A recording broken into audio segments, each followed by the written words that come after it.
ಬೆಳಗಾವಿ ಅಧಿವೇಶನದಲ್ಲಿ ಬೆಳಗಾವಿಗೆ ಬಂದಿದ್ದು ಇವತ್ತಿನ ದಿನ ವಿಶ್ವ ಕಮ್ಮಾರ ಒಕ್ಕೂಟ ಸಮುದಾಯಗಳಿಂದ ಕಬ್ಬಿಣದ ಕೆಲಸ ಮಾಡ್ತಕ್ಕಂಥ ಕಂಬಾರ, ಗೆಜ್ಜೆಗಾರ, ಲೋಹಾರ, ಬೈಲಗ ಮುಂತಾದ ಹೆಸರುಗಳಿಂದ ಕರೆಯಲ್ಪಡ್ತಕ್ಕಂಥ ಈ ಕಮ್ಮಾರ ಸಮುದಾಯದ ಬೇಡಿಕೆ ಏನಂತಂದರೆ ನಮ್ಮನ್ನು ಎಸ್ಟಿಗೆ ಸೇರಿಸಬೇಕು. ಯಾಕೆ ಎಸ್ಟಿಗೆ ಸೇರಿಸಬೇಕು ಅಂತಂದರೆ ಈ ಕಮ್ಮಾರಿಕೆ ಮಾಡುವಂಥ ಸಮುದಾಯ ಏನಿರ್ತದೆ ಅದು ಒಂದೇ ಸ್ಥಳದಲ್ಲಿ ಇಟ್ಕೊಂಡು ಕೆಲಸ ಮಾಡೋಕ್ಕೆ ಸಾಧ್ಯ ಇಲ್ಲ. ಈ ಹಿಂದಿನಿಂದಲೂ ಕೂಡ ಇದು ಒಂದು ರೀತಿಯ ಅಲಿಮಾರಿ ಸಮಾಜನೇ. ಒಂದು ಸ್ಥಳದಿಂದ ಒಂದು ಸ್ಥಳಕ್ಕೆ ನಾವು ಒಂದು ಉದ್ಯೋಗ ಅವಕಾಶವನ್ನು ಕಲ್ಪಿಸುವ ಸಲುವಾಗಿ ನಾವು ಮತ್ತೊಂದು ಊರಿಗೆ ಹೋಗಿ ಉದ್ಯೋಗ ಮಾಡುವಂಥ ಒಂದು ಸಮುದಾಯ ಇರೋದ್ರಿಂದ ಇದನ್ನು ದಯವಿಟ್ಟು ಎಸ್ಟಿಗೆ ಸೇರಿಸಬೇಕು. ಈಗ ಸರ್ಕಾರ ಏನು ಮಾಡಿದೆ, ವಿಶ್ವಕರ್ಮ ನಿಗಮದಲ್ಲಿ 5 ಜನರನ್ನು ಸೇರಿಸಿ ಇವತ್ತಿನ ಒಂದು ನಿಗಮ ಮಾಡಿದೆ. ಇವಾಗ ಬೇರೆಯವರಿಗೆ ನೋಡಿದ್ರೆ ಇವತ್ತು ಮಡಿವಾಳದವರು ಸಮುದಾಯಗಳಿಗೆ ಒಂದು ಪ್ರತ್ಯೇಕವಾದಂಥ ನಿಗಮ ಇದೆ, ಚೌರಿಕ ಸಮಾಜದವರಿಗಿದೆ, ಉಪ್ಪಾರ ಸಮಾಜದವರಿಗಿದೆ, ಗಾಣಿಗ ಸಮುದಾಯದವರಿಗಿದೆ, ಮರಾಠ ಸಮುದಾಯದವರಿಗಿದೆ. ಅವರವರ ಸಮುದಾಯಗಳಿಗೆ ಅವರವರ ಕೆಲಸ ಮಾಡುವಂಥ ಜನರಿಗೆ ಪ್ರತ್ಯೇಕವಾದಂಥ ನಿಗಮ ಇರಬೇಕಾದ್ರೆ ವಿಶ್ವಕರ್ಮ ಅಂತಕ್ಕಂಥ ಒಂದು ನಿಗಮವನ್ನು ನಿರ್ಮಾಣ ಮಾಡಿ ಅದರಲ್ಲಿ 5 ಕಸುಬುಗಳನ್ನು ಮಾಡುವಂಥ ಜನರನ್ನು ಸೇರಿಸಿ ಬಹಳ ಇಕ್ಕಟ್ಟಿನಂಥ ಪರಿಸ್ಥಿತಿಯಲ್ಲಿ ನಿರ್ಮಾಣ ಮಾಡಲಾಗಿದೆ.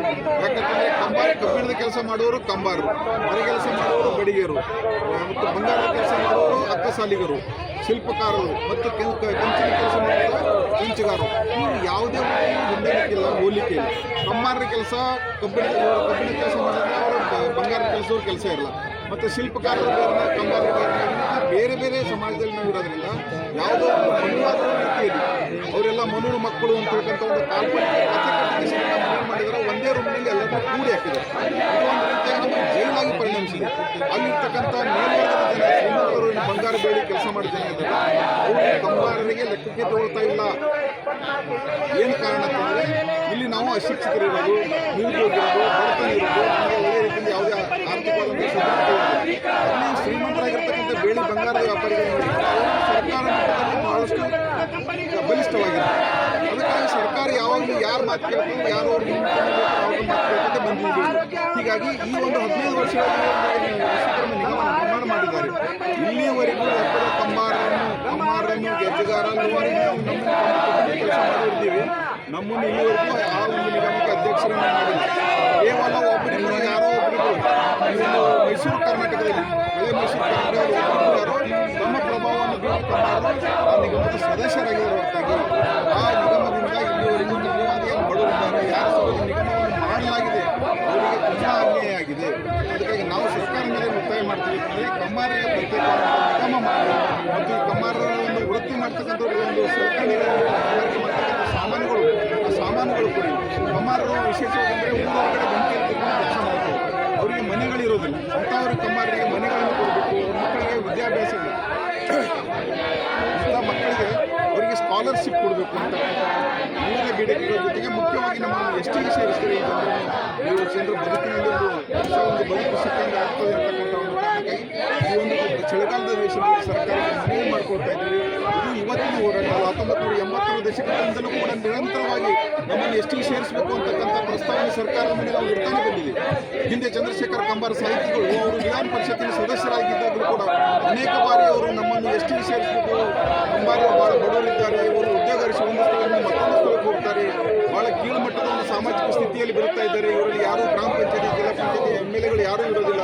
ಆ ಕಾರಣಕ್ಕೆ ಶೈಕ್ಷಣಿಕವಾಗಿ, ಆರ್ಥಿಕವಾಗಿ, ಸಾಮಾಜಿಕವಾಗಿ, ರಾಜಕಾರಣದಿಂದ ಅವರನ್ನು ಮೇಲೆತ್ತಬೇಕಾದ್ರೆ ಇವರನ್ನು ಹಿಂದುಳಿದಿರೋದ್ರಿಂದ ಒಂದು ಎಸ್ಟಿಗೆ ಹಾಕಿದಾಗ, ಪರಿಶಿಷ್ಟ ಪಂಗಡಕ್ಕೆ ಹಾಕಿದಾಗ ಇವರು ಬದುಕಿನಲ್ಲಿ ಏನಾದರೂ ಬದಲಾವಣೆ ಕಾಣ್ಬೋದು, ಏನಾದರೂ ಸುಧಾರಣೆ ಆಗ್ಬೋದು ಅಂತಕ್ಕಂಥ ಒಂದು ಆಶೆಯನ್ನು ಇಟ್ಕೊಂಡು ಒಂದು ಚಂದ್ರಶೇಖರ್ ಕಂಬಾರರು ಹೇಳಿದ ರೀತಿ ನಾವು ಪ್ರತಿ ವರ್ಷ ನಿರಂತರವಾದಂಥ ಹೋರಾಟಗಳು ತಾಲೂಕು ಮಟ್ಟ, ಜಿಲ್ಲಾ ಮಟ್ಟ ಮತ್ತು ರಾಜ್ಯ ಮಟ್ಟದಲ್ಲಿ ಮಾಡ್ತಾನೆ ಇದ್ದೀವಿ. ಇದೇ ರೀತಿಯಾಗಿ ರಾಜ್ಯಾದ್ಯಂತ ಅಷ್ಟೇ ಅಲ್ಲ, ಇಡೀ ದೇಶಾದ್ಯಂತ ಇರತಕ್ಕಂಥ ಕಬ್ಬಿಣದ ಕೆಲಸ ಮಾಡುವವರಿಗೆ ನಮ್ಮ ಕರ್ನಾಟಕದಲ್ಲಿ ಕಂಬಾರ ಅಂತಾರೆ.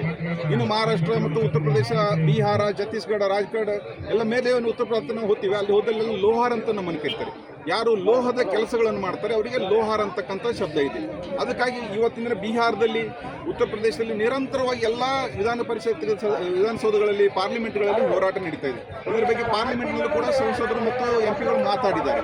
ಈ ಕಂಬಾರ ಸಮುದಾಯ ಇದೆ, ಲೋಹಾರ ಸಮುದಾಯ ಇದೆ, ಇವರು ಕಬ್ಬಿಣದ ಕೆಲಸ ಮಾಡಿಕೊಂಡು ಬಹಳ ತೊಂದರೆಯಲ್ಲಿ ಇರ್ತಕ್ಕಂಥ ಸಮುದಾಯ, ಇವರಿಗೆ ಎಸ್ಟಿಗೆ ಸೇರಿಸಬೇಕು ಅಂತಕ್ಕಂಥ ಹಕ್ಕು ಇಡೀ ದೇಶಾದ್ಯಂತ ನಡೀತಾ ಇದೆ. ಇನ್ನೊಂದು ವಿಶೇಷ ಏನಂತಂದರೆ ಸರ್ಕಾರ ನಮ್ಮನ್ನು ಯಾವ ರೀತಿ ವಂಚನೆ ಮಾಡಿದೆ ಅಂತಂದರೆ ರಾಷ್ಟ್ರ ಮಟ್ಟದಲ್ಲಿ ಬಿಹಾರದಲ್ಲಿ ಸರ್ಕಾರ ಇದೆ, ಉತ್ತರ ಪ್ರದೇಶದಲ್ಲಿ 2006ನೇ ಇಸ್ವಿಗಿಂತ ಮುಂಚೆ ಈ ಕಬ್ಬಿಣದ ಕೆಲಸ ಮಾಡತಕ್ಕಂಥ ಎಲ್ಲ ಸಮುದಾಯಗಳು STಯಲ್ಲಿದ್ದೀವಿ ನಾವು. ಇದು ಬೇಡಿಕೆ ಹೊಸದಾಗಿಲ್ಲ. ಕಂಬಾರರು, ಕಬ್ಬಿಣ ಕೆಲಸ ಮಾಡುವ ಲೋಹಾರರು ನಾವು ಮೊದಲು STಯಲ್ಲಿದ್ದೇವೆ 2006ಕ್ಕಿಂತ ಮುಂಚೆ. ಆದರೆ 2006ರಲ್ಲಿ ಒಂದು ಸಣ್ಣ ಲೋಪ ಏನಂತಂದರೆ, ಈಗ LOHAR ಲೋಹಾರ್ ಅಂತ ಕರೀತಾರೆ. ಅಲ್ಲಿ ಒಂದು ಆ್ಯಕ್ಟಲ್ಲಿ ಏನು ಮಿಸ್ಟೇಕ್ ಮಾಡಿದರೆ LOHARA ಎಂದು ಸೇರಿಸಿ ಲೋಹಾರ ಅಂದರೆ ನೀವು ಲೋಹಾರ ಅಲ್ಲ. ಒಂದು ಸ್ಪೆಲ್ಲಿಂಗ್, ಒಂದು ಸಣ್ಣ ಅಂತಕ್ಕಂಥ ಒಂದು ಸ್ಪೆಲ್ಲಿಂಗನ್ನು ಸೇರಿಸಿ ನಮ್ಮನ್ನು STಯಿಂದ ವಂಚನೆ ಮಾಡಿ ನಮ್ಮನ್ನು ಮತ್ತೆ ಬೇರೆ ಕೆಲವೊಬ್ಬರಿಗೆ ಜನರಲ್ ಹಾಕಿದ್ದಾರೆ, ಕೆಲವೊಬ್ಬರು OBCಗಳಲ್ಲಿ ಹಾಕಿದ್ದಾರೆ.